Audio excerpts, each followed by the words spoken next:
Bonjour à toutes et à tous et bienvenue dans ce nouvel épisode du Petit Astronome. Il y a maintenant 2 semaines, j'ai posté une vidéo qui essaye de répondre à cette question. Pourquoi ne sommes-nous jamais retournés sur la Lune? J'ai parlé d'idéologie, de politique, d'économie, de l'évolution de la conquête spatiale, etc. Je n'ai même pas parlé de complotisme dans cette vidéo, et pourtant, chaque matin, chaque soir dans les jours qui ont suivi la publication de cet épisode, j'ai reçu un nombre astronomique, sans mauvais jeu de mots, de commentaires complotistes. La vidéo a beaucoup marché, elle a aussi fait beaucoup réagir avec presque 600 commentaires. Sauf que le vrai nombre de commentaires est beaucoup plus élevé, genre 800 commentaires. Une immense proportion de ces commentaires sont des gens qui vont réfuter tout ce que j'ai dit dans la vidéo, me traitant de tous les noms au passage, et vont exposer les mêmes arguments déjà débunkés des centaines de fois en disant qu'on n'est jamais allé sur la Lune. Nous sommes arrivés à un stade où aujourd'hui il n'est même plus possible de parler de tel ou tel sujet en astronomie sans qu'il y ait des cons qui viennent se la péter en disant qu'ils détiennent la vraie vérité et en réfutant tout ce qu'on dit.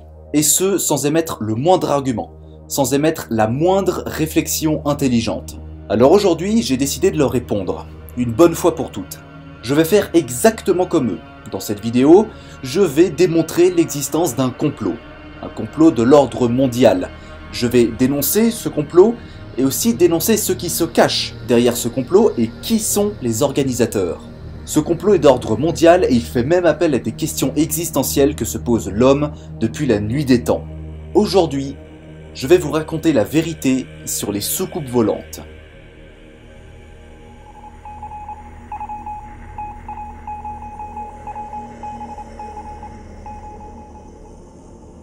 La théorie des soucoupes volantes, tout le monde la connaît. Pour faire simple, les soucoupes volantes sont des espèces de vaisseaux extraterrestres qui se cachent sur notre planète sans que personne ne s'en aperçoive. Ou presque. Certains pensent qu'il s'agit d'êtres de lumière venus nous éveiller à la spiritualité cosmique, d'autres affirment que les gouvernements mondiaux sont dans le coup et qu'ils cachent les technologies aliens au grand public. Le mythe des soucoupes volantes fait partie des théories du complot les plus propagées sur Internet. Elle a aussi grandement influencé la culture populaire. En effet, toutes les histoires d'extraterrestres sur Terre sont techniquement influencées de la théorie des soucoupes volantes. Mais avant que je vous expose ce fameux complot sur les soucoupes volantes, parce qu'il y en a un, il serait peut-être temps de voir d'où vient cette expression, et surtout d'où vient ce phénomène mondial. Pour cela, nous allons remonter dans le temps, et nous allons faire un petit peu d'histoire. Nous sommes en juin 1947. 2 ans après la fin de la Seconde Guerre mondiale. Le 24 juin de cette année, l'aviateur américain Kenneth Arnold survole le mont Rainier dans l'état de Washington, au nord-ouest des États-Unis. Mais il sera cependant témoin d'un événement très étrange. Il rapporte avoir vu 9 objets volants non identifiés qui se déplacent d'une manière encore jamais vue auparavant. Il est décrit comme arrondi à l'avant, triangulaire à l'arrière, et se déplaçant à une vitesse jamais atteinte, environ 2 fois la vitesse du son. Pour rappel, à l'époque, on n'avait encore jamais atteint le mur du son. Il faudra attendre le 14 octobre de cette même année. En rentrant à la base, Kenneth témoigne ce qu'il a vu et sera rapidement interviewé par le journal local. Arnold raconte précisément ce qu'il a vu aux journalistes, mais ces derniers vont interpréter différemment ses réponses. Ces fameux objets, circulaires à l'avant, triangulaires à l'arrière, et qui font des bonds, les journalistes vont appeler ça des soucoupes volantes. Alors que c'est pas ce que Kenneth a vu, non. Lui, il a vu des objets qui faisaient des bonds, pas des soucoupes volantes. Mais c'est trop tard, le journal est publié et c'est tout l'état de Washington qui est en fascination pour cette histoire. Un aviateur, en survolant une montagne, aurait vu des soucoupes volantes. Alors que non, en fait. 10 jours plus tard, le 4 juillet 1947, un ballon sonde se crache tout près de la ville de Roswell. Vous connaissez tous cette histoire, elle est devenue culte.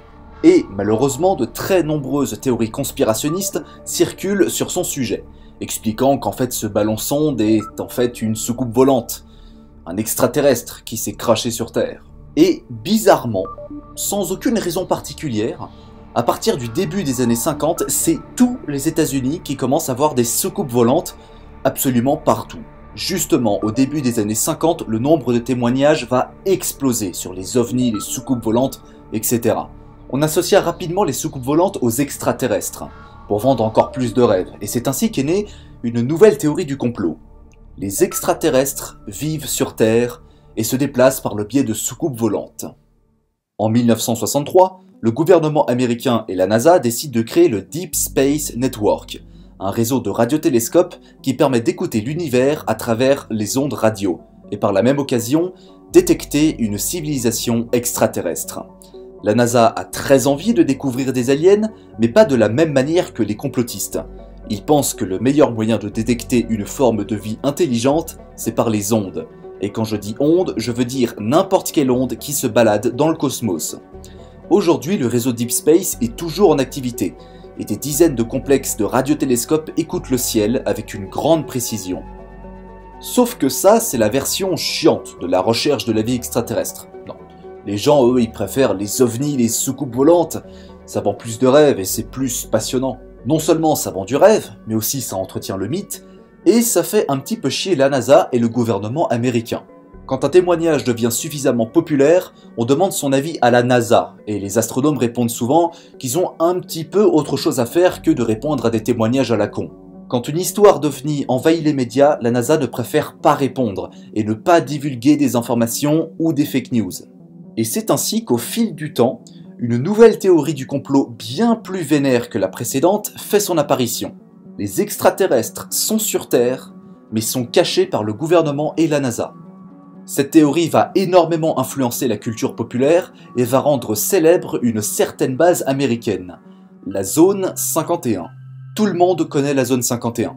Il s'agit de la base Edwards, se situant dans le désert du Nevada, qui est une base militaire américaine privée qui sert à tester des objets expérimentaux ainsi que des programmes financés par la CIA. L'un des plus célèbres exemples est le fameux SR-71, l'un des avions les plus rapides du monde. Mais la Zone 51 sera surtout célèbre pour ses théories du complot. Les gens accusent le gouvernement américain et la NASA de faire plusieurs choses secrètes à l'intérieur de la Zone 51, à savoir que la CIA est propriétaire de cette base et qu'elle aurait, dans le plus grand secret, mis au point des réacteurs pour des avions furtifs durant la guerre froide. L'étude d'appareils extraterrestres très complexes, la fabrication de technologies liées aux technologies aliens et des rencontres régulières avec les extraterrestres. Des réunions secrètes dans le but d'organiser un gouvernement mondial. Le développement d'une énergie très puissante capable de contrôler le climat, etc., etc. Je n'ai même pas la force de citer tous les exemples de théories du complot. Les théories sur la Zone 51 se sont massivement popularisées à partir des années 70 et ont explosé à partir des années 2000 avec le développement des forums sur Internet. Il y a quelques semaines, un groupe Facebook s'est créé dans le but d'envahir la Zone 51 pour prouver l'existence des extraterrestres. Cette tentative massive de force se déroulera le 20 septembre prochain, et 1 million de personnes sont déjà prêts à le faire. C'est-à-dire qu'il y a 1 million de conspirationnistes qui ont des idées physiques, des idées violentes, concrétiser une action de complotiste. Sans parler des dizaines de millions de personnes qui soutiennent ces gens ou qui se contentent simplement de croire à cette théorie du complot. Mais il y a une petite difficulté supplémentaire. Bah ouais, sinon c'est pas rigolo. Quiconque pénètre dans l'enceinte de la Zone 51 sans autorisation et de son plein gré se voit dans le meilleur des cas être arrêté par les autorités ou dans le pire des cas, exécuté. On peut littéralement vous tirer dessus et à vue si vous décidez de pénétrer dans la Zone 51. Et cette information-là est souvent prise par les conspirationnistes pour justifier le fait qu'il y ait des extraterrestres dans cette base et que le gouvernement est prêt à tout pour le cacher.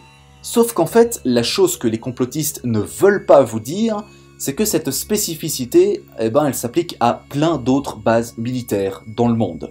Si jamais je décide de mon plein gré et sans autorisation de pénétrer dans une base militaire en France ou même sur un tarmac d'aéroport, dans le meilleur des cas, je serai arrêté. On va m'interroger, me mettre en garde à vue, je risque même une peine de prison et une très très forte amende. Et dans le pire des cas, je peux être exécuté. Est-ce que cela veut dire qu'il y a des aliens dans cette base militaire ?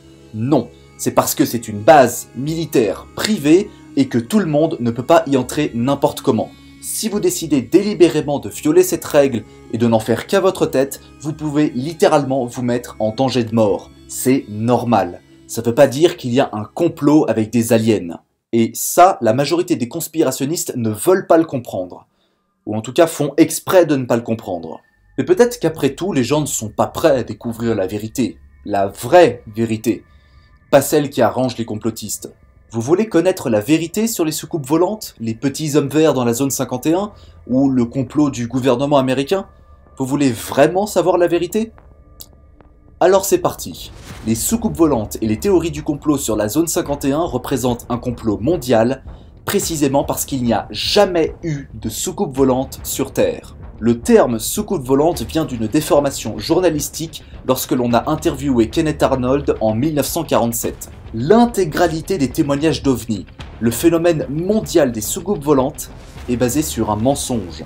Quant aux membres de ce complot, eh bien ce sont les complotistes eux-mêmes. Ce sont eux qui vont inventer des vérités et laver le cerveau des gens pour qu'ils puissent croire aux mêmes conneries qu'eux. Ce sont eux qui manipulent, parfois même de manière dangereuse pour arriver à leur fin.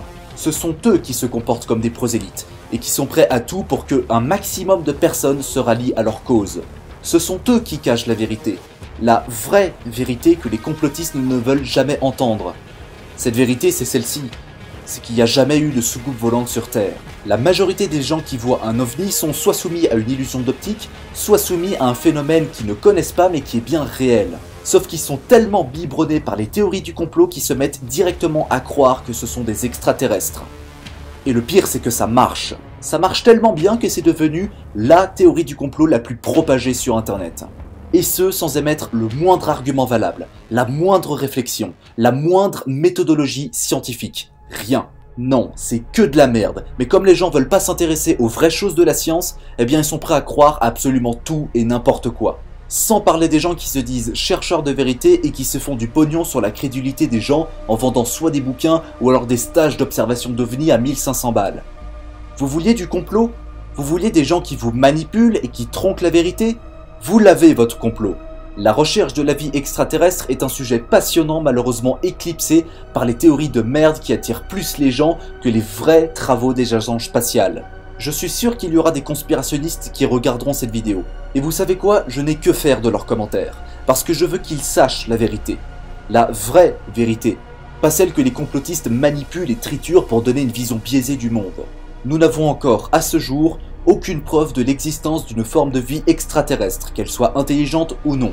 Qu'elle se situe sur Terre, dans les océans, en orbite terrestre, dans l'espace, dans la galaxie. Aucune preuve. Il y a des milliers de personnes qui travaillent activement sur ce sujet depuis 70 ans. Et c'est pas des gens sur internet qui vont les gêner. Je reçois souvent un argument de la part des conspirationnistes qui me disent que si jamais on découvre des extraterrestres dans la zone 51, j'aurais tort et donc je passerai pour un con. Cet argument est très souvent relayé, mais méfiez-vous parce qu'il n'est pas valable une seule seconde.